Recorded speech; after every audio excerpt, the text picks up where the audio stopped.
வட்டார போக்குவரத்து அலுவலகத்தில் ஆர்சி புத்தகத்தை காலதாமதம் செய்யாமல் உடனடியாக வழங்க வேண்டும் என்பது உள்ளிட்ட பல்வேறு கோரிக்கைகளை வலியுறுத்தி விழுப்புரத்தில் கார் வியாபாரிகள் சங்கத்தினர் ஆர்ப்பாட்டத்தில் ஈடுபட்டனர். விழுப்புரம் நகராட்சி திடல் பகுதியில் நடைபெற்ற ஆர்ப்பாட்டத்தில் ஏராளமான கார் வியாபாரிகள் கலந்து கொண்டு பழைய சட்டத்தின்படி வட்டார போக்குவரத்து அலுவலகத்தில் ஆர்சி புத்தகத்தை கொடுத்தவரிடம் திரும்ப வழங்க வேண்டும் என்பன உள்ளிட்ட பல்வேறு கோரிக்கைகளை நிறைவேற்ற வலியுறுத்தி முழக்கங்களை எழுப்பினர். இதேபோல் தென்காசி, திருவாரூர், புதுக்கோட்டை ஆகிய மாவட்டங்களிலும் கார் வியாபாரிகள் மற்றும் ஆலோசகர்கள் நலச்சங்கம் சார்பில் ஆர்ப்பாட்டம் நடைபெற்றது.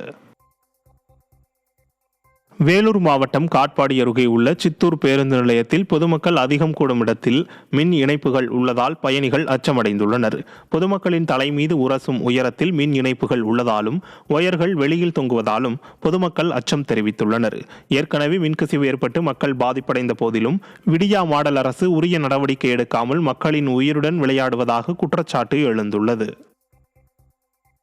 தென்காசி மாவட்டம் சங்கரன் கோவில் அருகே உள்ள வீரிருப்பு ஊராட்சியில் குடிநீர், சாலை வசதிகள் உள்ளிட்ட அடிப்படை வசதிகளின்மை காரணமாக மக்களிடம் பெரும் வேதனை நிலவுகிறது. நீர் தேவைக்காக 2 கிலோமீட்டர் தள்ளுவண்டியில் செல்லும் மக்கள் சாலையில் வாகன விபத்துக்களை எதிர்கொள்கின்றனர். மேலும் கழிவறைகள், அங்கன்வாடி மையம், நியாய விலைக் கடை ஆகியவை கடந்த சில ஆண்டுகளாக மூடப்பட்டு மக்கள் பயன்பாட்டிற்கு வராமல் இருக்கிறது.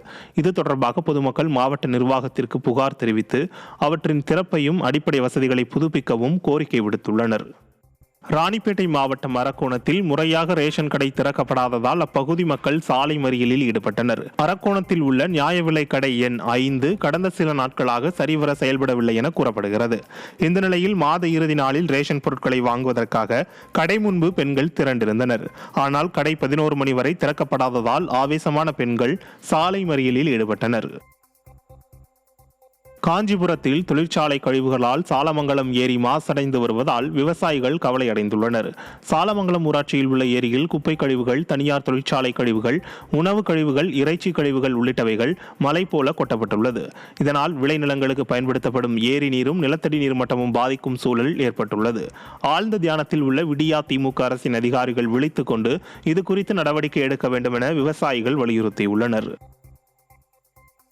விழுப்புரம் சாலமேடு பகுதியில் பாதாள சாக்கடை பணிக்காக வீட்டின் முன்பு 30 அடிக்கு பள்ளம் தோண்டியதால் பொதுமக்கள் வீட்டை விட்டு வெளியே வர முடியாத நிலை ஏற்பட்டுள்ளது. ஈபி காலனியில் நகராட்சி குடிநீர் வடிகால் வாரியம் மூலம் பாதாள சாக்கடை அமைக்கும் பணி நடைபெற்று வருகிறது. இதற்காக வீடுகளின் முன்பு 30 அடி பள்ளம் தோண்டப்பட்டு பணி ஆமை வேகத்தில் நடைபெற்று வருவதால் வீடுகளை விட்டு மக்கள் வெளியே வர முடியாமல் சிரமத்திற்குள்ளாகி வருகின்றனர்.